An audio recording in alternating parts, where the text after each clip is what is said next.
মানবতাবাদী সকল মানুষ ফিলিস্তিনের মুক্তির লক্ষ্যে, গাজাবাসীর মুক্তির লক্ষ্যে ইসরায়েলের বিরুদ্ধে বিশ্বব্যাপী প্রতিবাদের ডাক দিয়েছে।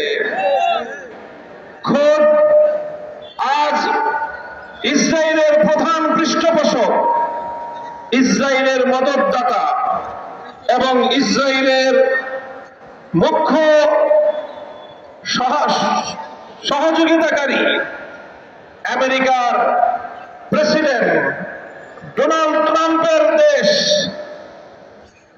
যুক্তরাষ্ট্রের পক্ষ থেকে, যুক্তরাষ্ট্রের সকল নাগরিকদের পক্ষ থেকে আজ ট্রাম্পের বিরুদ্ধে, ট্রাম্প প্রশাসনের বিরুদ্ধে নজিরবিহীন বিক্ষোভ পালিত হচ্ছে।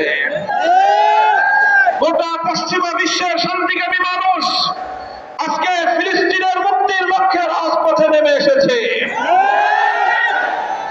নিউ ইয়র্ক ভিত্তিক বিভিন্ন মানবিক সংগঠনগুলোর পক্ষ থেকে যুক্তরাষ্ট্রের এই ইসরায়েল নীতির বিরুদ্ধে, প্যালেস্টাইন নীতির বিরুদ্ধে সেখানকার জনগণ প্রতিবাদ জানিয়েছেন।